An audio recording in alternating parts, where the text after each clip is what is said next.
idée de quoi on va parler? Absolument pas. Alors je vous propose, je sais pas, la transcendance de l'ego, ça vous va? Ouais. Quelles sont les autres options? L'épistémologie des sciences naturelles, ça vous va? Le sport, ça vous va? Bon, ben justement, on allait parler de sport. Donc on va aujourd'hui parler de sport, ce qui paraît bizarre quand même de faire un cours de philosophie sur le sport. Alors d'abord, je voudrais vous dire deux choses pour commencer. Une petite remarque, un petit peu d'actualité. Peut-être vous ne connaissez plus Bill Shankly, qui était un manager mythique de l'équipe de Liverpool, mais comme Liverpool maintenant est à l'honneur, on va quand même le citer. Et il disait ceci, une phrase très jolie. À la façon dont certaines personnes parlent du football, vous pouvez penser que le résultat d'un match est une question de vie ou de mort. Ils se trompent, c'est bien plus que ça. Voilà la phrase de Shankly, qui est quand même assez indicatrice de ce que provoque effectivement le football. Est-ce qu'il y en a des amateurs de football ici? Il n'y en a pas beaucoup, à deux, à trois, parce que moi j'aime beaucoup aussi le foot. Quatre, cinq. Et il y a quand même si vous n'aimez pas ou si vous aimez, peu importe, chacun constate quand même l'engouement que ça suscite. C'est pour ça que ma première remarque sera celle-ci. Moi, je ne supporte pas, je trouve insupportable que des philosophes ne s'intéressent pas au sport, ni au football, ni aux autres sports. C'est comme si un ethnologue disait qu'il ne s'intéresse pas à la religion. Donc, s'il ne s'intéresse pas à la religion, il est ethnologue, il n'a qu'à changer de métier. Quand il y a une activité comme le sport, aussi fréquentée par des milliards de personnes, qui mettent en cause à la fois des sentiments, des fureurs, des déceptions, des engouements, et aussi évidemment une somme considérable d'argent, et qu'on ne s'intéresse pas, c'est qu'on néglige l'une des activités les plus importantes, effectivement, qu'ont les hommes. Donc moi, ça me permet de faire une première petite distinction d'ordre philosophique. On peut distinguer ce qu'on appelle un jugement d'agrément et un jugement de goût. Alors, le jugement d'agrément, c'est celui qui vous permet de dire ça me plaît pas. Voilà, j'aime pas les tomates. Bon, quelqu'un à côté de moi dit mais ouais, mais les tomates c'est très bon. Bon, mais toi tu aimes les tomates, moi non. Si je dis Verlaine est le plus grand poète français, et l'autre il me dit non, moi je préfère Rimbaud. Et vous voyez qu'on ne peut pas trancher. Il s'agit simplement d'un jugement d'agrément, c'est-à-dire je souligne la chose qui m'agrée, c'est-à-dire qui va dans le sens de mes préférences, de mes options, de mes inclinations, et ainsi de suite. Et vous constatez qu'on ne peut pas trancher. On ne peut pas me dire tu as tort de ne pas aimer les tomates. Et si je supporte la Juventus de Turin, comme c'est mon cas, on ne me dit pas t'aurais mieux fait de soutenir l'Ajax. C'est vrai, ce soir-là, j'aurais mieux fait. Mais en général, je préfère cette équipe-là, point à la ligne. Le jugement de goût, lui, est un jugement qui se prononce sur la réalité des choses et qui a besoin de critères, qui a besoin de connaissances. Et un jugement de goût, c'est par exemple une critique de cinéma faite par un critique professionnel qui vous indique, voilà, vous avez remarqué tous les plans américains qu'il y a dans le film, regardez le fondu enchaîné, etc. C'est-à-dire qu'il y a techniquement la capacité d'analyser un film. Alors que nous, en sortant du cinéma, si on n'a que le jugement d'agrément, on dira simplement ça me plaît pas. Donc, sur le sport, il y a souvent des jugements d'agrément. Donc on se dit, moi, j'aime pas le sport. Et moi, j'aime le sport, je pratique le sport. J'aime pas le football, j'aime le football. Vous voyez qu'il y a une différence entre ça et un jugement de goût, c'est-à-dire quelqu'un qui fait une analyse de ce qu'est le sport, avec des critères de connaissance, et qui permettent, en sortant, de dire, ah, tiens, maintenant j'en connais davantage que je ne connaissais quand je suis rentré effectivement dans la salle. Ça, c'est le premier point, cette distinction. Il y a un deuxième point, c'est que le rapport entre le sport et le spectateur, les spectateurs, que ce soit dans un stade ou ailleurs, autour d'une piste, par exemple, d'athlétisme, il y a un sentiment qui se crée et qui est bizarre. Ce sentiment, en espagnol, on l'appelle l'afición. Et en italien, on l'appelle le tifo. Vous voyez qu'il n'y a pas d'équivalent en français. C'est pour ça qu'on parle de tifosi, par exemple, pour le football, c'est-à-dire ceux qui sont atteints de tifo. Mais le tifo, si vous traduisez littéralement dans un dictionnaire italo-français, vous remarquerez que c'est marqué typhus, c'est-à-dire maladie mortelle qu'on attrape dans les marais ou je ne sais pas où, je ne connais pas assez pour le dire. Donc ça a l'air d'une maladie quand même, l'afición. Alors qu'en espagnol, le terme afición, ça veut dire je suis affecté par. Ça peut même vouloir dire j'ai de l'affection pour.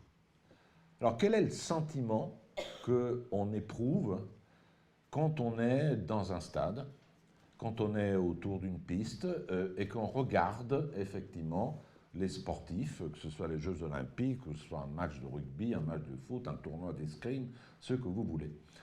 De quelle nature est ce sentiment? Et vous voyez, quand vous dites, par exemple, je suis supporter de Liverpool ou de l'équipe de je ne sais pas quoi, de Toulon de rugby, qu'est-ce que vous ressentez? Est-ce que c'est la même chose que l'affection que vous pouvez avoir pour quelqu'un, pour une personne, ou l'attachement que vous pouvez avoir pour une chose, par exemple? Vous pouvez être très attaché parfois même à des petites choses, je ne sais pas, ça peut être un taille-crayon, une médaille, une photo que vous avez prise il y a longtemps et vous êtes attaché, vous avez de l'affection pour cette chose ou cette personne. Et là, effectivement, il y a une grande difficulté à trancher, c'est-à-dire de quelle nature est le sentiment qu'on éprouve devant le sport. Vous pouvez constater que c'est une gamme presque infinie. Même ceux qui, parmi vous, par un jugement d'agrément, disent ne pas aimer beaucoup le sport, je pense que si ça avait été avant-hier soir devant la fin du match Ajax-Tottenham, même ceux qui ne sont pas intéressés, ils auraient été pris par la dramaturgie de la chose, même sans connaître quoi que ce soit techniquement au football, puisque dans l'espace qui était réservé, qui est donc minuté, nous allons le voir tout à l'heure, il se passe quelque chose qui est de l'ordre de la tragédie, même si, évidemment, ceux qui assistent à des vraies tragédies où des personnes meurent peuvent rigoler, mais parfois nous savons bien que nous pleurons, nous sommes joyeux pour des petites tragédies qui nous sont personnelles, parce que précisément quelqu'un est parti ou quelqu'un n'est pas revenu alors que je l'attendais à la gare, etc. Donc il y a là quelque chose qui nous prend, c'est pour ça que le terme de tifo est assez adéquat puisque ça nous prend malgré nous. Si on est spécialiste, si on est attaché évidemment, imaginez-vous dans l'état dans lequel se sont trouvés les supporters de l'Ajax par exemple. Donc vous voyez que ce sentiment n'est pas un sentiment, oui bon on s'en fiche, non on s'en fiche pas puisque ça touche des populations entières, ça touche effectivement des milliards de personnes qui au même moment sont effectivement atteints de la même chose. Et vous voyez que là, on est obligé de parler du terme d'émotion. Et cette émotion a à voir avec l'empathie, c'est-à-dire à voir avec le partage des sentiments. Le partage qui n'est pas entre le public et ce qu'on appelle les dieux du stade, on verra tout à l'heure pourquoi on les appelle les dieux, mais qui a entre nous. Et qui a donc quelque chose qui circule, comme circule une hola dans le stade. Quand est-ce que ça arrive, ça? Vous voyez, ça nous est tous arrivé, il n'y a pas très longtemps, lorsqu'on a vu Notre-Dame brûler. On s'est aperçu qu'au moment où ça brûlait, tous les gens qui regardaient devant, moi j'étais devant, donc j'ai pu voir, ils sont parcourus par une sorte de désarroi, de tristesse, vous pouvez l'appeler comme vous voulez, qui circule comme ça. Ou alors, lorsqu'il y a, par exemple, un attentat, comme à Paris, malheureusement, on en a eu. C'est-à-dire, comment faire pour éviter que circule entre nous, et vous constatez que lorsque on manifeste, par exemple, en silence, pour rendre hommage aux victimes du Bataclan, les gens, ils sont muets, ils marchent l'un à côté de l'autre, mais on sent bien qu'il y a entre nous quelque chose qui se passe. C'est ça l'émotion. Vous pouvez évidemment l'éprouver aussi au cinéma. Quand vous êtes dans une salle, vous ne connaissez pas votre voisin, mais il y a effectivement une scène bouleversante, vous sentez que vous avez la gorge sèche, mais vous savez en même temps que votre voisin a aussi la gorge sèche. Et il se passe, et là je crois que vous ne pouvez pas me contredire, il se passe quelque chose dans la salle. Et c'est presque à couper au couteau, parce qu'on sent bien que tout le monde est au bord des larmes, ou tout le monde... L'exemple le plus simple, c'était le rire. Bien évidemment, lorsque le rire nous fait partager quelque chose de l'émotion. Donc, il n'y a pas de sport, ce sera notre premier point, sans cette émotion collective. D'où la difficulté, effectivement, ensuite de définir les autres critères par lesquels on va s'attacher au sport. Alors, j'avais entrepris de vous faire l'histoire, effectivement, du sport. On va peut-être passer, parce que ça, on n'a pas assez de temps, mais sachez qu'une activité sportive, on la trouve dans la Chine la plus ancienne, au Japon, dans la Grèce antique, etc. Avec un certain nombre de changements. Si on se borne, si vous permettez, juste à notre sphère occidentale gréco-latine, chacun sait qu'il y avait des Jeux olympiques dans la Grèce antique. Même s'il manquait quelque chose auquel on ne pense pas, qu'on verra tout à l'heure, il manquait chez les Grecs, par exemple, l'idée de compétition. Ça nous est très étrange, on n'arrive pas à comprendre. Par exemple, quand ils couraient, l'idée, c'était pas de battre l'autre, c'était d'arriver devant le poète qui allait prononcer l'éloge, une ode. Par exemple, Pindare, on a écrit de très très belles, l'ode qu'on faisait pour l'homme qui venait d'être non pas le gagnant, mais celui qui était arrivé le premier. C'est difficile de distinguer entre le gagnant et celui qui est arrivé le premier. Et là, quand vous examinez la production poétique grecque, vous constatez que d'abord le poète il faisait l'éloge de la personne, puis après l'éloge de la famille, puis après l'éloge de la région, puis après l'éloge du pays tout entier. Et que gagner, c'était avoir, si vous voulez, l'ode la plus belle. Il nous reste comme héritage lointain la médaille et les coupes qu'on donne effectivement aux vainqueurs. Mais il n'y avait pas de compétition, et c'est un athlète très célèbre qui s'appelle Milon, Milon de Crotone. Crotone, c'est une ville qui est aujourd'hui dans les Pouilles, en bas de l'Italie, et qui était un athlète qui a gagné je ne sais plus combien d'Olympiades. Lui, il a inventé quelque chose. Personne ne le sait, malheureusement, parce que c'est lui qui va transformer cette activité qui était un peu joyeuse et poétique, créatrice, en quelque chose de plus... Il va inventer quelque chose auquel on ne pense jamais. Il invente l'entraînement. C'est-à-dire, il invente le fait qu'avant d'aller courir, il faut s'échauffer, faire certains gestes pour que les muscles, effectivement, puissent s'adapter à l'effort qui va être requis. Et c'est là qu'il va ensuite donner au sport l'idée qu'effectivement, l'important, c'est d'arriver devant l'autre et donc de gagner dans l'idée de compétition. Et si on veut maintenant aller directement, effectivement, je voulais vous raconter toute la naissance du football en Grèce, à Rome, en Angleterre, mais on n'a pas vraiment le temps. Sachez quand même que, par exemple, pour le football, qui est le sport le plus fréquent dans le monde aujourd'hui, il y a eu, c'est vrai que l'invention des règles, en 1848, par le Cambridge Rules, ils ont donné des règles, c'est-à-dire établi la hauteur des buts, la longueur des terrains, mais que le foot, le calcio, par exemple, existait à Florence, déjà au XVIe siècle, au XVe siècle, on jouait avec des balles remplies de paille, remplies de son, et on a des témoignages dans la Chine ancienne, où on jouait avec des boules pleines de cheveux, par exemple, pour qu'elles soient souples et pour qu'elles aillent très loin. Alors maintenant, entrons directement dans l'approche que je voulais vous proposer, qui est une approche anthropologique, effectivement, du sport. Vous voyez que c'est difficile de définir le sport. D'abord, le sport, le mot est très récent. Par conséquent, il ne nous sert pas beaucoup, nous philosophes, quand quelque chose est récent, c'est qu'on a du mal à trouver les racines. Donc chacun voit que c'est un mot anglais. Comment il se détermine? Vous voyez, ce n'est pas une activité qui est une activité essentielle à l'homme. D'autres activités sont essentielles à l'homme. Donc à partir de maintenant, vous pouvez imaginer dans votre tête un rectangle, c'est pas très difficile d'imaginer un rectangle en carré, avec 4 activités originelles de l'homme. D'abord le travail. De l'autre côté, vous mettez la guerre, là vous mettez l'art, et là vous mettez le jeu. Ces activités, on les retrouve dans toute société, on les retrouve à toutes les époques. Les hommes ont toujours fait des jeux, ils ont toujours travaillé, ils ont toujours fait la guerre, ils ont toujours produit une activité qui est une activité esthétique. Alors voyons un petit peu de plus près. C'est quoi la guerre? Le polémos, comme on disait en Grèce. Ben, la guerre, c'est le combat, c'est la mise à mort, c'est la division du monde en amis-ennemis, et donc l'élimination de l'ennemi. Soit l'élimination physique, soit le fait de prendre l'ennemi pour le transformer en arme de notre côté, sous forme par exemple d'esclaves dans les temps anciens ou de prisonniers, effectivement, aujourd'hui. Je n'ai pas besoin de définir davantage ce qu'est effectivement la guerre.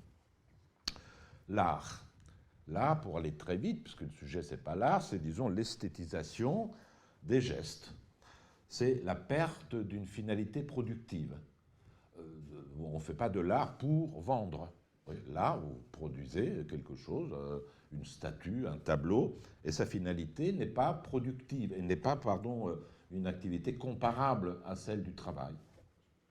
Le travail, c'est quoi? Le travail, pour aller très très vite, disons, Marx disait que c'était l'humanisation de la nature.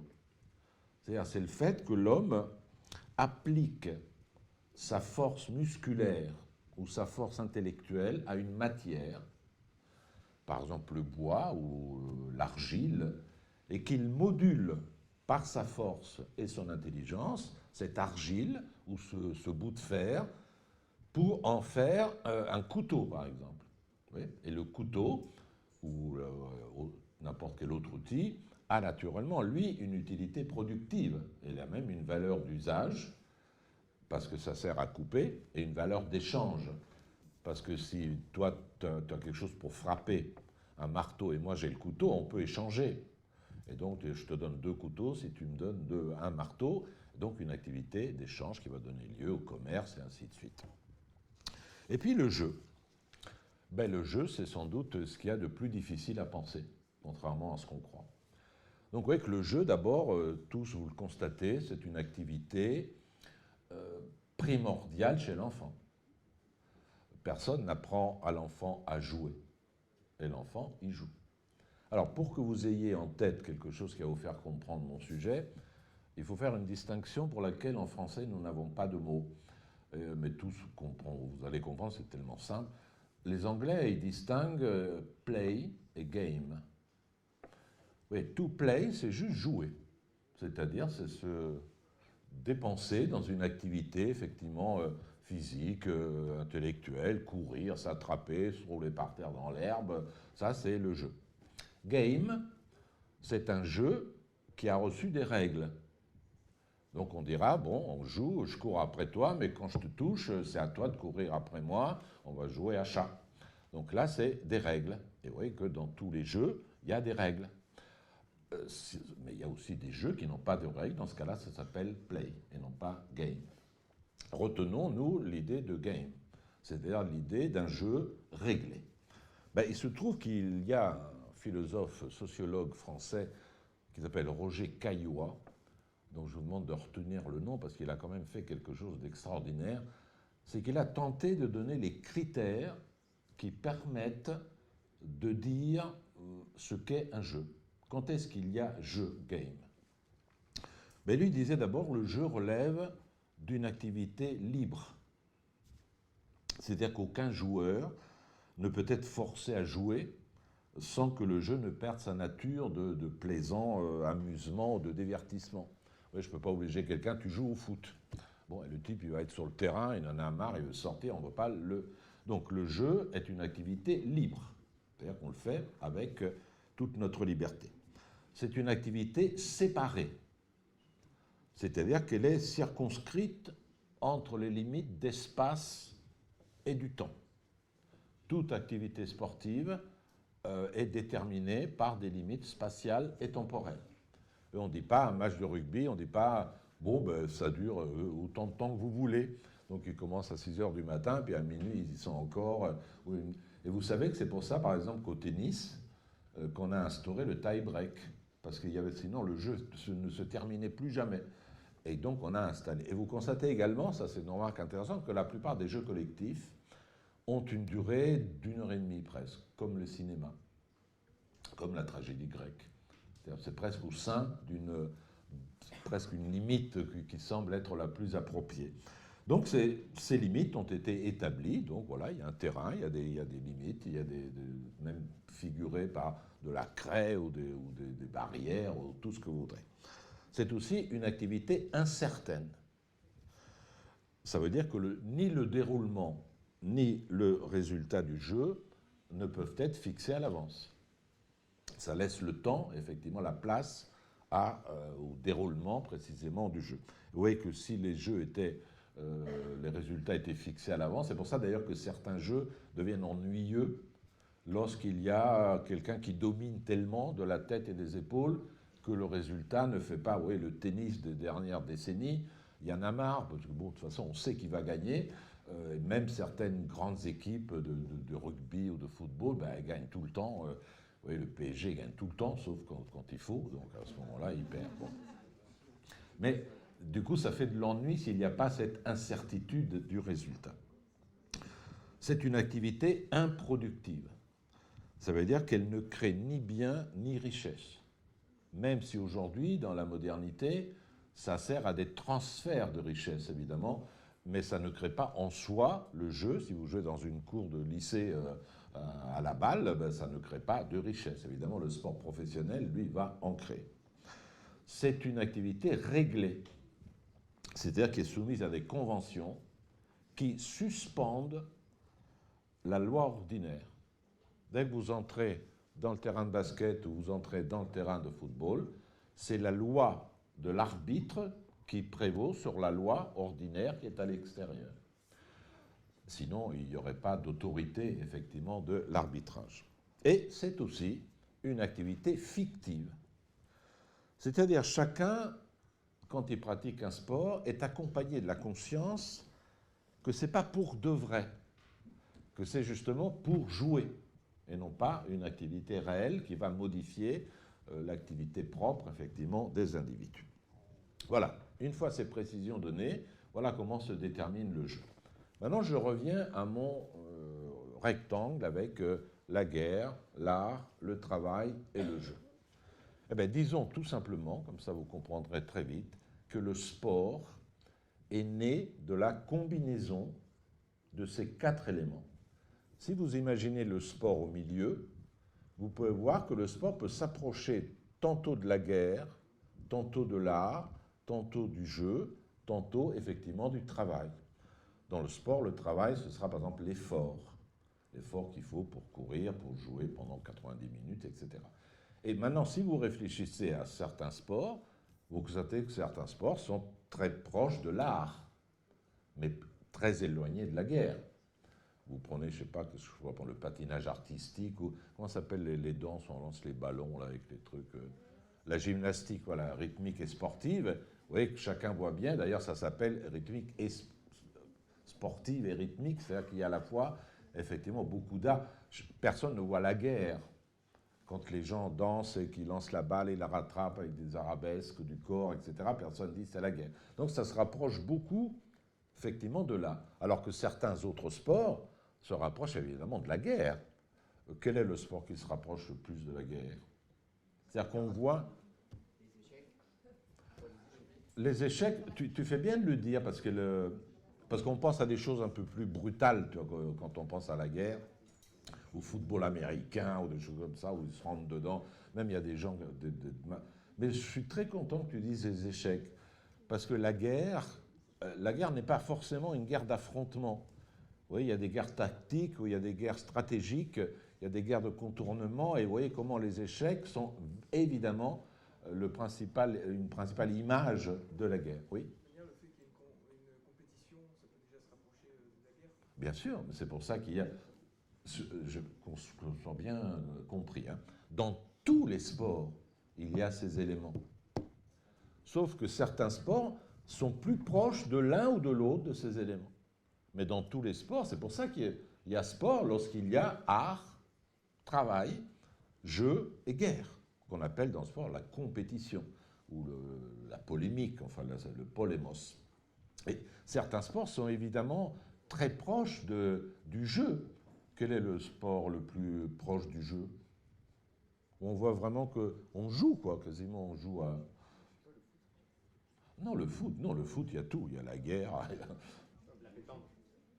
Ben, la pétanque, il y a aussi le fait de frapper. Tu vois, il y a le fait de frapper, d'enlever, d'éliminer l'autre. Mais là, simplement la course. Ouais, le fait de courir, on n'a pas l'impression qu'il y ait... Est-ce qu'il n'y a pas d'art, par exemple, dans la course? Parce que quand je dis art, c'est dommage que parmi vous, il n'y en ait pas assez qui pratiquent du sport, et c'est vraiment dommage. Euh, Regardez comment on peut justifier l'idée de la présence de l'art. Prenez n'importe quel geste sportif. Le geste sportif, il n'a de sens que s'il est esthétisé. Et si vous lancez, si vous prenez un javelot, prenez le javelot, vous le lancez comme ça va à 3 mètres. Le javelot, si vous regardez la stylisation du geste, c'est pour ça que des fois on est ébahi devant certains gestes sportifs, parce qu'ils sont non seulement sportifs au sens où ils vont être pris dans une compétition, ils sont aussi des gestes qui sont esthétiques. Et même si vous faites du sport, vous savez que l'esthétisation renforce l'aspect technique, performatif du geste. Si vous lancez mal le marteau ou le javelot, ben vous n'aurez pas une très bonne distance, vous n'obtiendrez pas un très bon résultat. Donc plus un geste est esthétique, et quand on voit effectivement des danseurs ou des gymnastes, vous voyez bien comment dans la gymnastique, il y a le mélange à la fois. Où est-ce qu'il y a de la guerre dans la gymnastique, par exemple?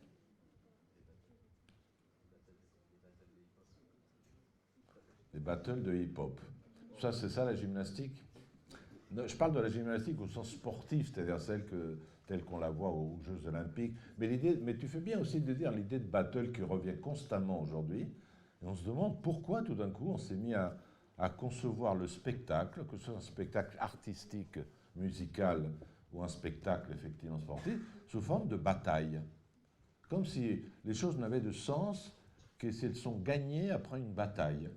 Ce serait aussi bien qu'il y ait des choses qui ne soient pas gagnées sur une bataille, mais simplement gagnées pour le plaisir. Mais vous voyez qu'on ne voit pas tout le temps dans le sport la présence de ces éléments. Mais il n'y a pas de sport sans la présence de ces éléments-là. Oui. Est-ce que ça enlève de la valeur s'il n'y a pas de vraie bataille et tout ça? Ça enlève de la valeur en quel sens? Dans le sens, si le but c'est d'être le meilleur, alors tout le monde va se donner à 100%. Ben c'est ça la compétition, c'est exactement ça la compétition. C'est pour ça alors qu'il y a d'autres activités, tu peux faire une activité de dessin, tu vois, tu dessines, et ton souci c'est simplement que ton dessin te plaise, ou plaise à ton ami, à tes parents, à qui tu veux. Et non pas de dire mon dessin il est meilleur que celui-là. Oui. Aussi, l'idée de battre ou de bataille, ça revient à l'illusion que ça crée un moment, ça crée du pathos. Donc, ça veut dire que, Ouais. ça crée de l'émotion, vu que celui qui gagne à la fin, on dit qu'à la fin il a mérité, d'une manière ou d'une autre. Il a donné son travail, il a donné un travail nécessaire pour y arriver. Donc ça crée du pathos et ça crée aussi une certaine idée de héros, donc qui est très attractive pour les gens. Ben, c'est très bien ce que tu as dit. On peut simplement le reprendre. Il y a deux termes qu'on retiendra. C'est le terme de pathos, tu as raison. C'est-à-dire que la bataille, le fait de l'affrontement, que j'appelle la guerre au sens parfois métaphorique, au sens vrai parfois. Parce que par exemple, après je réponds complètement. Oui, dans la boxe. Oui, dans la boxe, on voit simplement, quand on ne connaît rien à la boxe, il y en a beaucoup qui connaissent rien à la boxe, on voit juste des types qui se tapent dessus pour se casser la mâchoire, quoi. Il y a des philosophes qui ont pas mal écrit sur la boxe. C'est l'un des sports qui a été le plus écrit par des philosophes. C'est bizarre. D'ailleurs, sachez que Jean-Paul Sartre, par exemple, était un grand amateur de boxe. Et quand il était professeur au Havre, ben, il amenait ses élèves au match de boxe sans demander l'autorisation au proviseur. Et il a eu quelques ennuis, mais il pensait que pour des jeunes, voir un match de boxe, c'est très instructif.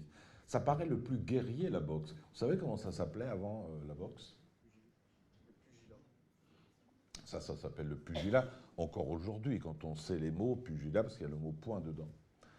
Mais le terme consacré, ça va vous étonner, ça s'appelait le noble art.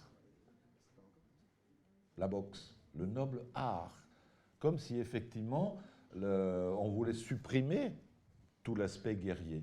Mais si vous réfléchissez vraiment à la boxe, si vous le disiez en un mot, par exemple, la boxe est l'art de quoi? Oui, par exemple, on dira, je sais pas, le cyclisme est l'art de quoi? L'art de la course, oui, l'art de fait la boxe, c'est pas l'art de cogner, comme dit le mot pugilat. Si vous êtes un peu expert, vous savez tous que la boxe est l'art de l'esquive, et non pas du coup. Être un grand boxeur, c'est celui qui sait ne pas recevoir de coups. Et que donc il y a dans l'esquive, il y a quelque chose qui est de l'ordre de la danse. Et vous voyez bien que sur un ring, parfois, lorsqu'on a des matchs mémorables, j'aime pas du tout la boxe, hein, mais c'est un jugement d'agrément, donc il n'a pas de sens. On est frappé par l'agilité, par l'esquive, effectivement, qui existe dans cette pratique sportive et artistique et guerrière et ludique et travail, parce qu'on voit le travail, oui, vu comment ils sont en sueur, effectivement, on voit aussi l'effort qui existe.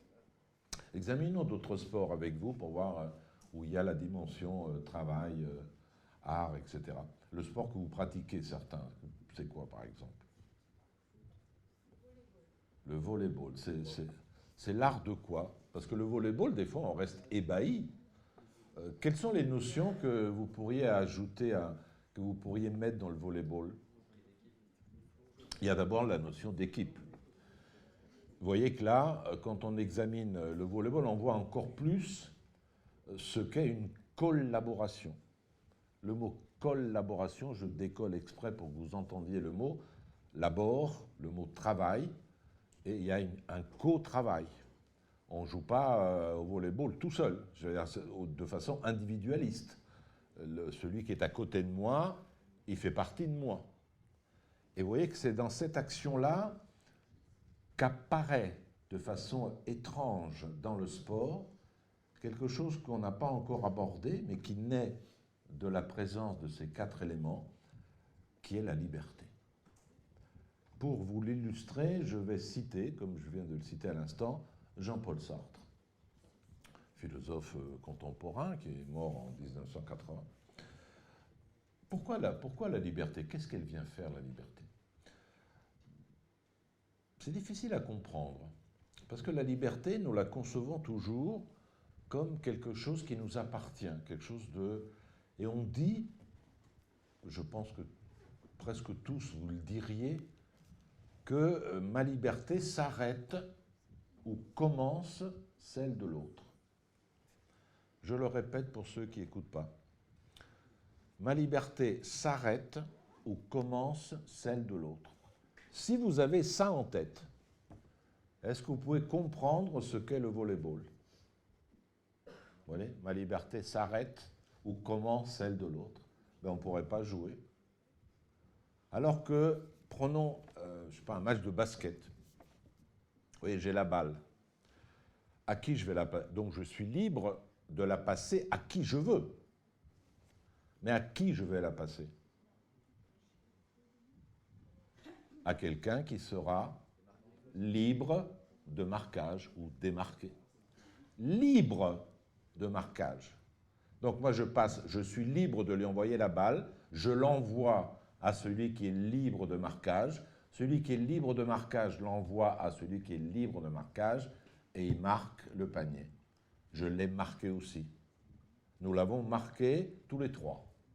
Autrement dit, et ça j'espère qu'un jour vous allez le retenir quand vous serez un petit peu plus grand, plus devant affronter les difficultés de la vie, je ne suis pas libre si l'autre ne l'est pas. Parce que regardez-moi toujours ridicule avec mon sport, avec ma balle et mon basket. J'ai la balle. Personne n'est libre parmi mes coéquipiers. Ça va se terminer comment? Que je vais la perdre, la balle. Parce que tous les autres ne sont pas libres. Donc la seule condition pour que la liberté s'exerce, retenez-le, c'est que ma liberté commence quand commence celle d'autrui. Et que je ne suis libre qu'à condition que l'autre le soit aussi. Après, évidemment, il y a des problèmes. Sartre va l'analyser, cette liberté plurielle, cette liberté conjonctive, qui se conjoint, qui se relie. Il va créer dans le groupe après d'autres problèmes, c'est-à-dire que lui, il va appeler ça la fraternité terreur. Ça ressemble à une équipe fraternelle, une équipe de sport. Puis après, il y a des personnalités qui émergent parce que c'est lui qui marque tous les paniers ou c'est lui qui marque tous les buts parce qu'il bénéficie de toutes nos libertés. Du coup, il se crée des hiérarchies dans l'équipe. Il va être plus apprécié, il va avoir plus d'articles dans les journaux, et du coup, ça va créer des rivalités entre nous. Et de la fraternité, on passera à la terreur. C'est-à-dire que moi, je vais garder la balle, je préfère la perdre plutôt que la lui envoyer à lui, parce qu'il gagne plus que moi, parce que l'entraîneur le préfère et parce que j'en ai marre qu'il soit la vedette de l'équipe. Et donc, vous voyez comment ça se transforme. Je l'applique au sport, mais c'est aussi vrai évidemment pour les sociétés, pour les groupes politiques et ainsi de suite. Donc, vous voyez que dans le sport, il se joue quand même beaucoup de choses et il se joue notamment la question de la liberté. Et j'aimerais bien que vous reteniez cette idée, répétez-la chez vous, dans votre tête, que je ne suis pas libre si l'autre ne l'est pas. Et vous pouvez évidemment l'appliquer au niveau politique. Pourquoi des fois nous sommes émus lorsque nous voyons, je ne sais pas, quelqu'un qui est privé de sa liberté dans un pays que je ne connais même pas, je ne sais pas qui c'est, mais le fait même qu'il soit privé de sa liberté, ça me met en colère, ça me fait réagir, ça me fait penser effectivement à des solutions. Donc c'est qu'il y a effectivement la nécessité de protéger cette liberté, et je protège la liberté non pas en me recroquevillant sur la mienne, moi je suis libre et je m'en fous des autres, parce que cette attitude-là, à la fin, elle est mortelle, comme le type qui a sa balle tout seul et qui ne peut pas la passer. Et si vous ne pensez qu'à vous, un jour, personne ne pensera à vous. Donc le sport a aussi ce type de leçon, que la liberté est plurielle et qu'il existe une fraternité entre les gens que chacun doit défendre, et que défendre la liberté, ce n'est pas ton problème, c'est le mien. Et défendre ta liberté, c'est mon problème. Et par conséquent, de créer une société qui soit une société viable, où chaque liberté s'ajoute et non pas...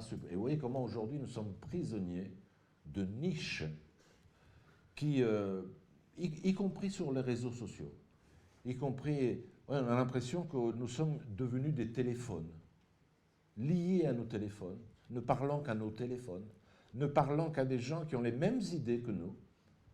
Et tous les groupes, je ne sais pas, que ça, sur Instagram ou sur Facebook, il n'y a que des groupes qui sont des groupes qui se like entre eux et qui donc ne connaissent jamais l'adversité. C'est-à-dire quelqu'un qui vient lui dire « Mais c'est complètement faux ce que tu dis. Je ne suis pas du tout d'accord avec toi, je vais te démontrer que ce n'est pas bien. » Parce qu'on ne parle plus qu'à des amis. C'est-à-dire ceux qui sont du même avis que moi. Ben, il faut sortir de ça. Il faut sortir pour aller voir, pour aller se confronter sportivement, c'est-à-dire à la fois avec l'élégance artistique, de façon ludique, de façon avec un effort, une implication, avec ce qui nous contrarie, ce qui est le contraire de nous. Donc ben, il nous reste un dernier volet, c'est que ce que j'avais énoncé au début, c'est-à-dire de quel type, avant que je passe, est-ce que quelqu'un a des questions sur ce que je viens de dire, ou bien... Oui ? S'il n'est pas ludique, ce n'est pas un sport. Retenez, il faut vous mettre ça là, hein, c'est un carré, donc si ça sort du carré, ce n'est pas un sport. Tout sport a les 4 éléments, mais avec des doses extrêmement différentes en fonction des sports. D'autres questions sur la liberté, sur les droits? Bon, maintenant, lorsqu'on pratique, on parlait tout à l'heure du rapport qu'on a avec les sportifs, quoi.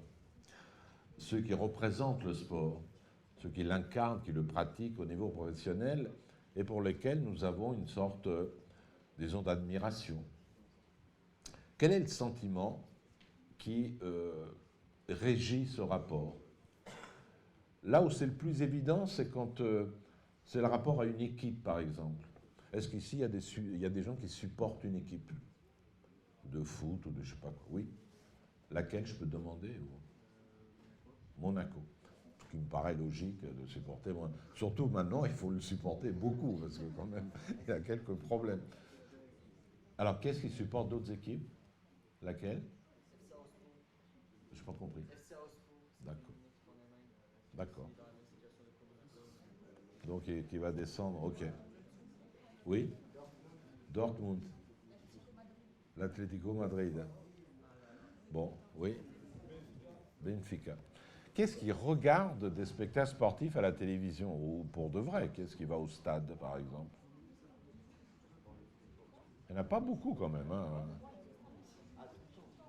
Non, mais qui vont, disons, de manière, je ne sais pas, plus ou moins régulière au stade.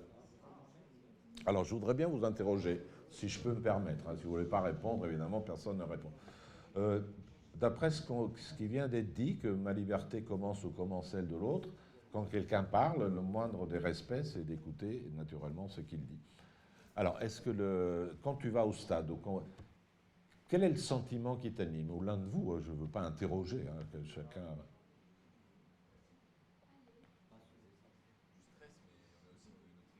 Alors, il y a le stress. Alors, le stress, il concerne quoi? Oui. Ça fait partie de la définition du jeu qu'on a donné, c'est le côté incertain. Est-ce que ça vous plairait d'aller au stade en sachant d'avance le résultat? Oui, ce serait pas un sport. Non, je crois que ça ne dépend pas des matchs. C'est pas un sport que vous verriez si vous alliez avec... C'est un peu comme si certains vous diraient « j'aime beaucoup l'alpinisme ». Est-ce que vous pensez qu'un alpiniste serait heureux qu'on le déposât avec un hélicoptère au sommet? Oui, il dirait, ben non, elle change de métier, devient collectionneur de timbres-poste, ce serait pareil. Parce que l'effort fait évidemment partie du sport, comme on l'a dit, le travail. Donc il faut qu'il y ait l'incertitude, l'effort, le jeu et la polémique ou la guerre ou la compétition, comme vous voulez l'appeler. Oui. Imaginons par exemple, on prend les matchs de Monaco contre Paris. Ouais. C'est les seuls matchs où le stade il est plein. Pourtant, on sait à 95% qu'ils vont perdre. Non, ben justement, c'est ça l'incertitude. Tu ne le sais qu'à 95%. Non, non, ça n'existe pas. À part quelques matchs arrangés d'avance, il y en a quelques-uns dans l'histoire, des matchs d'équipes qui sont déjà qualifiées. Je veux dire, on a eu l'exemple, enfin moi je parle pour le foot, mais on a eu l'exemple là cette semaine. Je pense qu'il n'y a personne qui aurait misé sur Liverpool et sur Tottenham. Mais sinon, il y aurait, à terme, si les matchs étaient prévisibles, il n'y aurait plus personne dans les stades si on y allait effectivement avec les... Il y a toujours quelque chose, même le plus petit qui perd tout le temps, un jour, Rennes, ben, il bat le PSG quand même. Alors que statistiquement, il y avait assez peu de chances pour qu'il le batte. Mais maintenant, j'aimerais bien que vous exprimiez les sentiments que vous ressentez, vous, quand vous regardez une course automobile, une étape du Tour de France, un match de tennis. Ça a dû quand même vous arriver quand même. La passion, l'engouement, la joie. Est-ce qu'il n'y a pas le contraire aussi? Il y a aussi le désespoir, la tristesse, le dégoût. Parce que certains vous diraient que les véritables joies, parce que oui, si on voulait définir la joie, par exemple, par rapport au bonheur, c'est un peu décousu, mais c'est parce que je réponds à vos questions. Oui, le bonheur a quelque chose, même si vous n'avez pas encore réfléchi à ce que c'est le bonheur, a quelque chose qui est de l'ordre de la continuité. Et, ça n'existe pas un bonheur d'une minute. La joie, oui. La joie, elle est instantanée, elle est éphémère. Et je pense que si parmi vous, quelqu'un qui aime le sport et qui voit cette victoire, ne serait-ce qu'à la dernière seconde, je crois que ce qu'on ressent est presque inexprimable, tellement il y a de joie. Et c'est d'ailleurs pour ça qu'on ne peut pas regarder un match, la plupart du temps, avec quelqu'un qui ne supporte pas la même équipe. Parce que ce ne serait pas possible d'avoir une non-coïncidence des joies et des tristesses. De ne pas, je ne sais pas, moi ça m'arrive de voir des matchs avec mon frère qui ne supporte pas du tout la Juve, mais si à Juve-Lazio, ce n'est pas possible que je sois heureux quand lui il marque. Et donc je ne veux pas être heureux de son malheur. Par conséquent, il vaut mieux que je regarde avec quelqu'un qui a les mêmes goûts que moi, comme ça la joie est partagée, comme on disait tout à l'heure. J'ai vu une autre main, mais je n'ai pas répondu, excusez-moi. Ça va. Bon, on va creuser sur cette idée sur ce qui se passe. Moi, je crois reprendre l'idée donc je crois en mon équipe. Ou un mot d'un entraîneur qui dirait à l'athlète, moi je crois en toi. Vous voyez que ce mot je crois en toi, ça peut être aussi un mot d'amour, le mot qu'un parent pourrait dire à son fils ou sa fille, le mot qu'un frère pourrait dire à son frère. Essayons de voir de plus près quels sont ces types de croyances. Je vais aller vite, mais ça peut aussi vous servir peut-être aussi pour vos études. La première forme de croyance, c'est ce que j'appelle la croyance crédulité, qui est aujourd'hui quand même avec, nous sommes à l'époque des fakes, la croyance crédulité, malheureusement, elle est vraiment en plein essor. Donc c'est le plus bas degré de la croyance. C'est l'état d'esprit qui consiste à estimer pour vrai toutes les propositions possibles et imaginables. Tout ce que vous entendez, vous êtes crédule et vous le prenez pour vrai. Aujourd'hui, ça fait un malheur sur les réseaux sociaux. Toute nouvelle, qu'elle soit vérifiée ou pas, vous apparaît vraie, surtout si elle vous vient de vos amis. Donc après, on dit des stupidités radicales, comme on les entend parfois à la télévision. Où est-ce que vous avez appris ce que vous dites? Ah ben, je l'ai appris chez mes amis, et c'est vraiment une cagade, on dirait en marseillais, un fake, on dirait plus élégamment en anglais. Donc méfiez-vous, essayez, en faisant de la philosophie, en faisant des études sérieuses, de ne pas céder à la crédulité. Ne croyez pas que tout ce qu'on vous propose est effectivement vrai. Donc c'est le plus bas degré de la croyance. Ensuite, il existe ce qu'on appelle une croyance opinion.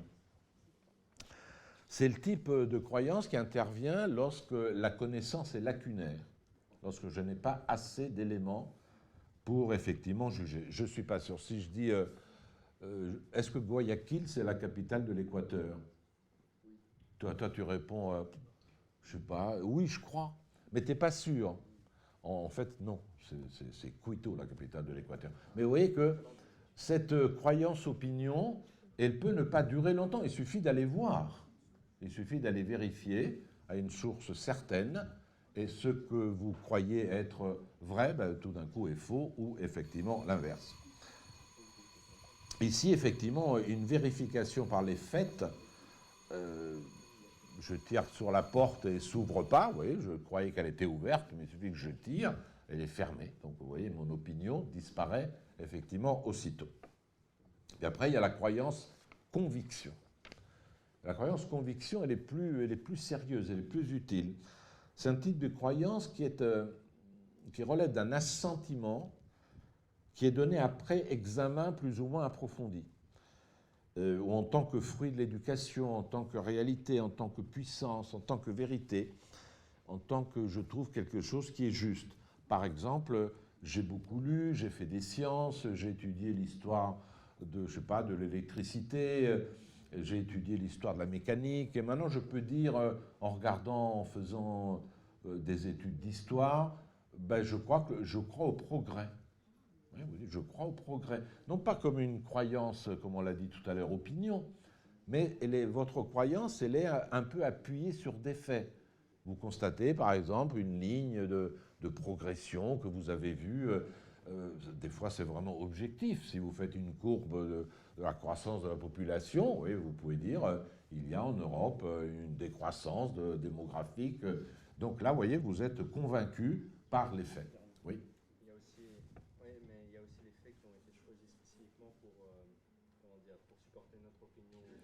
Ben justement, c'est pour ça que je dis qu'il faut qu'il y ait une éducation, la justesse, que tu dois travailler. De toute façon, l'espoir qu'on a, nous, profs, c'est qu'un jour, vous ayez suffisamment de critères pour pouvoir vous-même vérifier que ce qu'on vous dit vaut, que vous en soyez convaincu ou pas.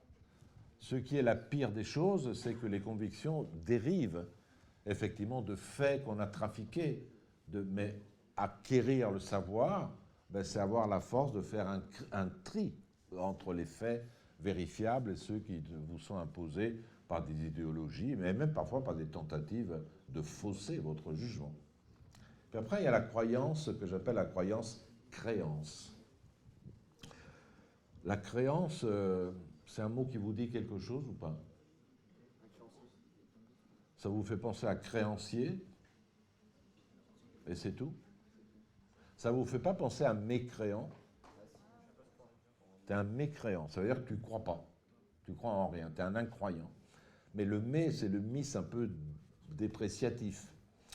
La croyance créance, c'est une des plus belles croyances qui soit. C'est un type de croyance morale qui me fait donner crédit aux possibilités ou aux qualités d'un individu, même si elles sont encore potentielles, et surtout si elles sont encore potentielles. Et je pense que c'est la vertu des éducateurs, la vertu des parents, la vertu des entraîneurs, par exemple, ou des coachs dans le sport, que de déceler chez un individu que potentiellement, en puissance, il a les qualités pour devenir effectivement un grand athlète ou une personne estimable. Un professeur peut vous dire « Moi, je crois en tes capacités, je crois en toi ». Et peut-être que le fait que quelqu'un croit en moi, vous voyez que ça me donne la force de trouver en moi-même les ressources. Pensez juste au contraire.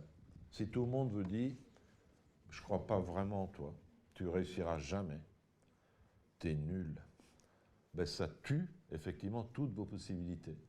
Alors que le fait qu'on vous dise « Écoute, je crois en toi, tu peux le faire », ça signifie pas, c'est pas objectif, hein, c'est une croyance morale. Donc ça ne signifie pas que j'ai chronométré et que tu peux y arriver. Non, je crois en toi. Ton attitude, ton regard, ta disposition me fait penser que bon, ben, tu vas y arriver. Moi, je crois en toi. Je suis, ça peut être compris au sens filial, au sens maternel. Et vous voyez, si vous n'aviez pas ce type de conseil, ben, on serait quand même un peu désespéré de que personne ne nous dise jamais qu'il croit en nous. Oui. Ça peut aussi être l'inverse. C'est-à-dire peut-être que si personne croit en nous, on va nous-mêmes se motiver pour réussir et montrer à tout le monde qui savait pas. C'est une possibilité aussi. C'est une possibilité aussi. Moi, je crois plus à la première parce que je ne crois pas que nous ayons en nous-mêmes toutes les ressources possibles et imaginables. J'ai la faiblesse de penser que chacun d'entre nous doit beaucoup aux autres et que nous sommes plus riches ensemble que tout seuls. Mais on peut aussi constater que parfois la vexation, la frustration, la malédiction, au sens où quelqu'un dit du mal de nous tout le temps, ça peut par contraste nous donner la force de réaction, la force de réagir. Ah, tu ne crois pas en moi, mais tu vas voir. Donc ça peut exister aussi comme forme. Mais la croyance-créance, c'est quand même la croyance qui donne de la force à chacun. Qui donne. Pensez simplement à deux êtres qui s'aiment.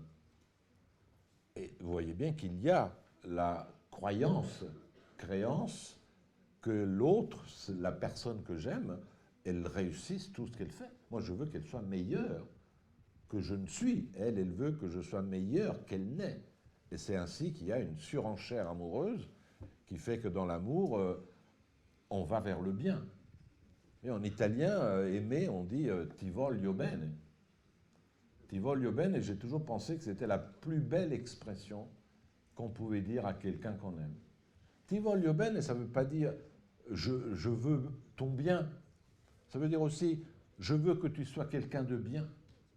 Je veux que tu n'ailles que dans le bien. Je vais entourer le bien que tu représentes par toute ma force d'âme, et ainsi de suite.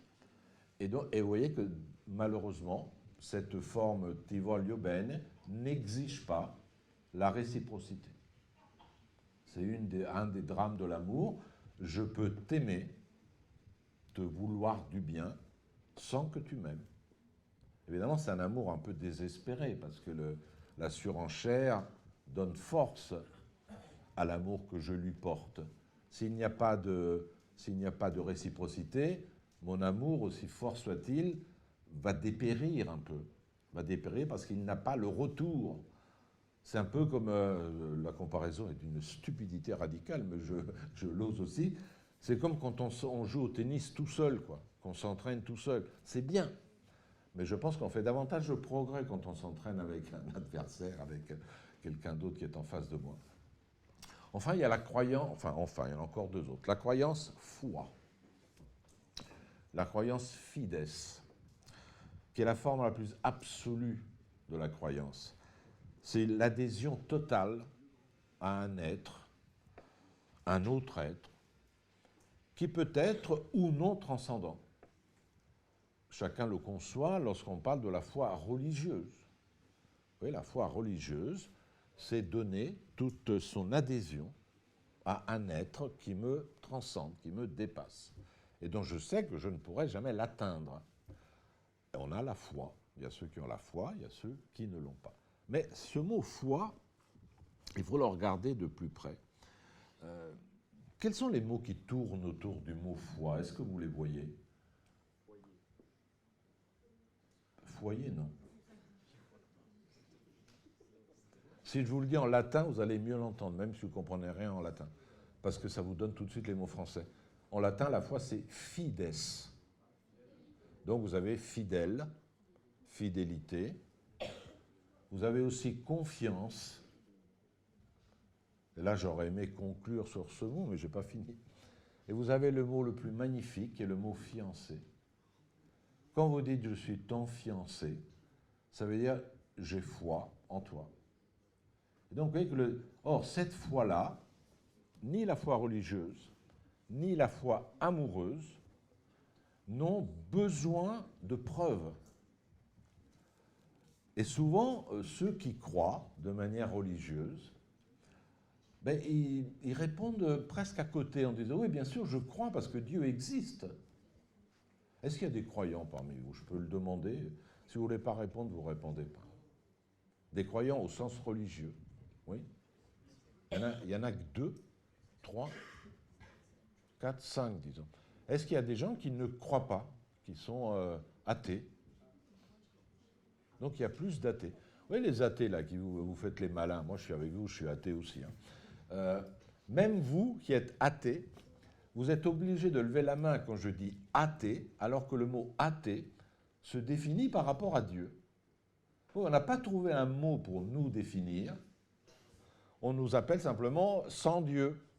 On aurait pu se définir par un terme totalement autre, qui n'a rien à voir avec Dieu. Mais même ceux qui ne croient pas en Dieu sont définis par le fait qu'ils ne croient pas en Dieu. Donc en le disant, j'affirme la présence de Dieu. Vous ne croyez donc pas en Dieu. Et je l'affirme en disant que je n'y crois pas. C'est quand même bizarre. Il y a un autre mot que je vous conseille, c'est le mot agnostique, qui est quand même, où vraiment il n'y a pas la présence de Dieu. Mais ceux qui croient en Dieu, est-ce que ça vous vient à l'esprit de dire, bien sûr, Dieu existe et j'y crois? Est-ce que quelqu'un pense ça? La jeune fille, elle croit en Dieu, mais elle ne croit pas du tout en la vertu de la parole, c'est-à-dire de l'échange entre êtres raisonnables. Nous sommes ici juste pour parler. Et puisqu'on est ensemble, parlons ensemble, plutôt que de parler avec le voisin que vous voyez tous les jours et qui doit commencer à vous agacer parce qu'il dit toujours la même chose. Alors, qu'est-ce qu'il y a la foi en Dieu? Donc, est-ce que vous pouvez me dire pourquoi vous croyez en Dieu? Est-ce que c'est parce que Dieu existe? C'est-à-dire, quelle est la phrase la plus juste? Notre débat, ce n'est pas la religion. Est-ce que c'est de dire « Dieu existe et j'y crois » ou de dire « Je crois, donc Dieu existe » C'est-à-dire, est-ce que c'est le fait que vous croyez qui fait naître Dieu, ou est-ce que c'est le fait qu'il existe qui fait que vous croyez en lui? Vous voyez, vous pouvez, pour raisonner, je ne vais pas trancher là-dessus, hein, vous pouvez dire que si Dieu existait comme existe une réalité, est-ce que j'aurais besoin de croire en lui? Si Dieu existait, si vous voulez, sur le même statut que la Lune, est-ce que je pourrais dire « je crois en la Lune » ? Je sais qu'il y a la Lune. Je sais qu'elle a des comment ça s'appelle, des phases, etc., qu'elle provoque les marées, etc., etc.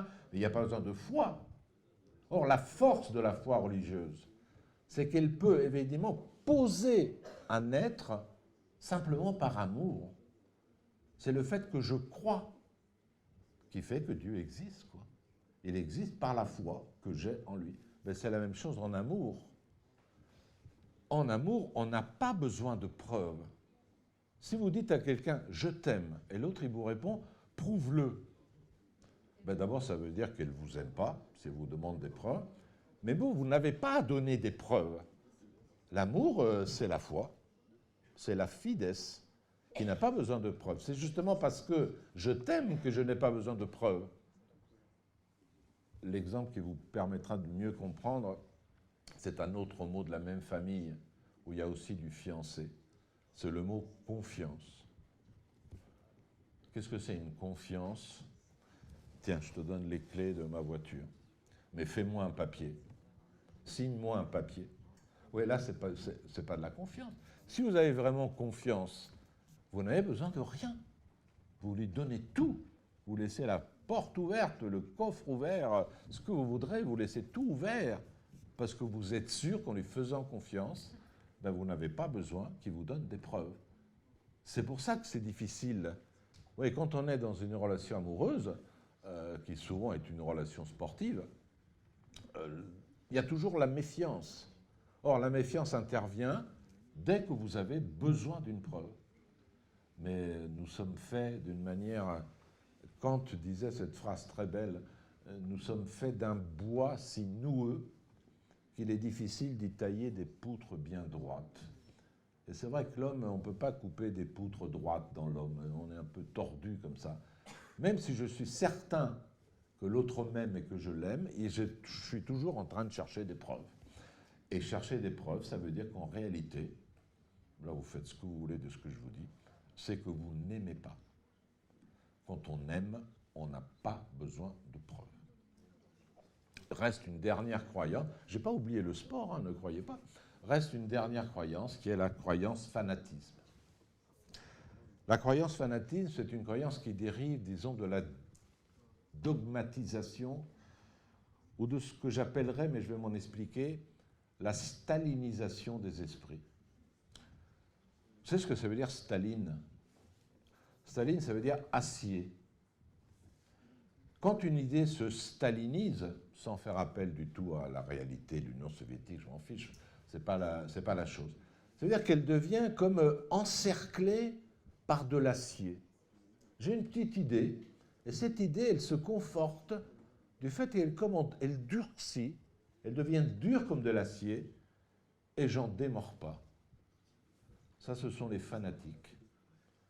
Et le fanatisme, c'est l'extrémité, la fine pointe finistère dans la croyance. C'est au bout de la terre, quoi.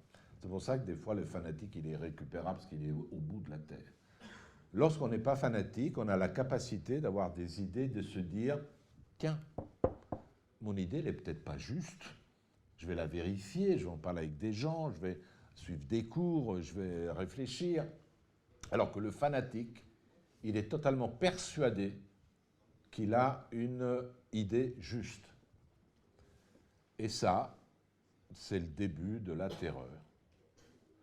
Lorsqu'on a une idée qui s'est figée, qui s'est coagulée, jusqu'à devenir pour moi une vérité absolue, à l'épreuve des bombes, à l'épreuve de tout, ça veut dire que je me justifie, au nom de cette idée, à effectuer toutes les opérations que j'estime souhaitables, y compris l'élimination des autres. Croyance fanatique, oui. C'est un peu éprouvé de l'empathie pour le fanatique, puisque son idée, en fait, toute sa vie tourne autour d'une seule idée, et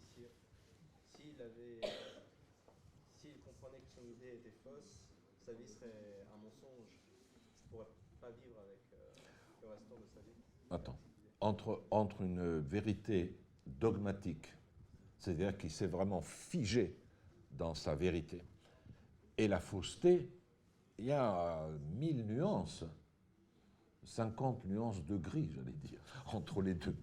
C'est-à-dire qu'il y a véritablement, lorsque tu as une idée, lorsque tu veux faire quelque chose, tu n'es pas vraiment certain qu'elle soit vraie. Ça ne signifie pas qu'elle est fausse. D'ailleurs, je ne parle pas dans le vide, enfin j'espère que toutes les autres croyances que je viens de citer, vous ne les avez pas oubliées au fur et à mesure. Genre qu'on est passé de la croyance conviction à la croyance créance, etc. Mais on a commencé par la croyance opinion, celle qui exigeait simplement que j'aille vérifier dans le dictionnaire pour savoir si ce que je dis est vrai. Donc il y a beaucoup de nuances entre les deux. Mais la plupart d'entre nous, enfin j'espère, à moins que je sois tombé sur une classe totalement... dogmatique qui a dans son cerveau que le ciment de ses vérités, dans ce cas-là, ce sera inquiétant. Mais chacun d'entre nous a quand même des doutes. j'espère que si vous faites de la philosophie un tout petit peu, ben, j'espère que ça vous a au moins appris d'abord à douter des choses.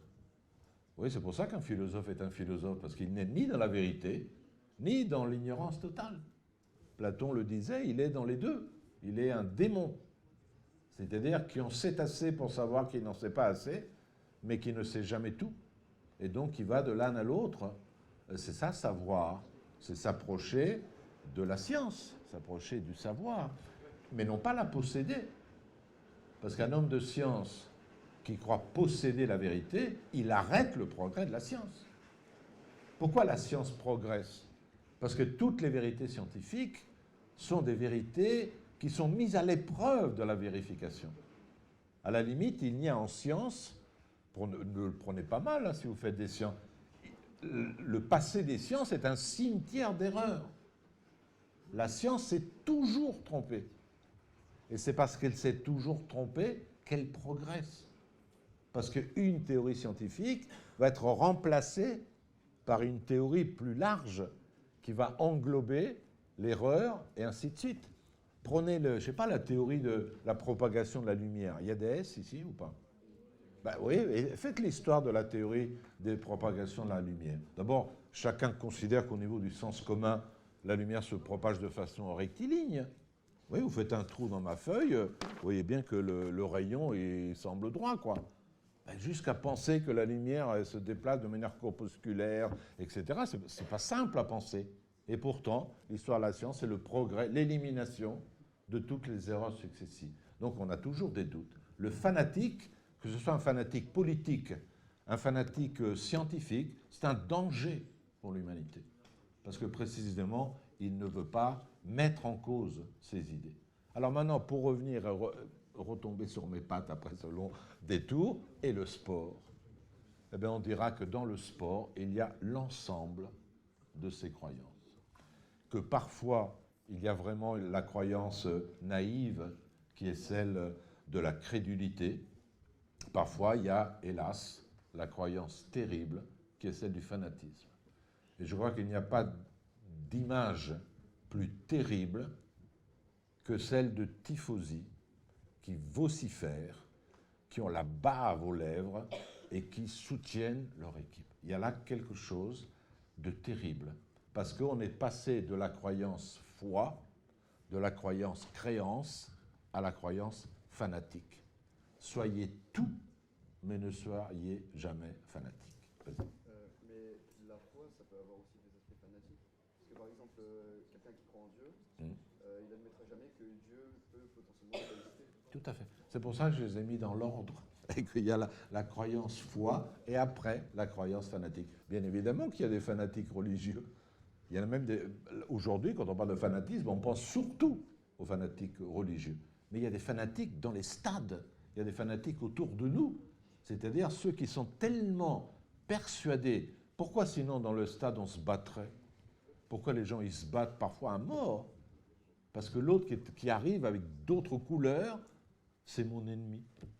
Donc ça signifie qu'on a oublié les autres caractéristiques que j'ai essayé de vous donner du sport, c'est-à-dire à la fois la liberté, le travail, le jeu et l'art. Oui. Mais est-ce que le mot fan, ça veut dire fanatique? Ben, merci, parce que j'avais l'intention de vous le dire, mais tu l'as dit toi-même, donc merci. Le mot fan, n'oubliez pas, ouais, je suis fan, mais ne le dites jamais ce mot-là, parce que ça veut dire je suis un fanatique. Ben, j'espère que vous n'êtes pas fanatique. Que vous soyez fanatique de rap, ou fanatique de telle musique, ou fanatique d'Instagram, ou fanatique de n'importe quoi, soyez tout, mais ne soyez pas des fanatiques. Commencez par vous dire, et si l'autre pouvait m'apporter une vérité que je n'ai pas encore? Une toute petite, un tout petit mot, un tout petit conseil, une toute petite chose que moi je n'ai pas envisagée. Eh bien tout simplement, s'il peut le faire, je serai plus riche. Donc essayons d'aller dans le sens-là, dans le sens que j'appellerais celui de la concorde. Vous voyez, le mot concorde, il est très beau. Il n'y a aucune corde dans la concorde. Dans la concorde, il n'y a que du cœur.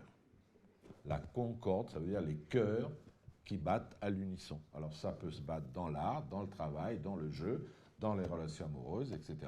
Mais c'est cette concordance, c'est-à-dire l'acceptation d'autrui, qui évite qu'on passe de la croyance crédulité à la croyance fanatique. Voilà, merci à certains qui ont écouté, presque tous. Merci aussi à ceux qui n'ont pas écouté, et j'espère qu'ils vont le regretter toute leur vie.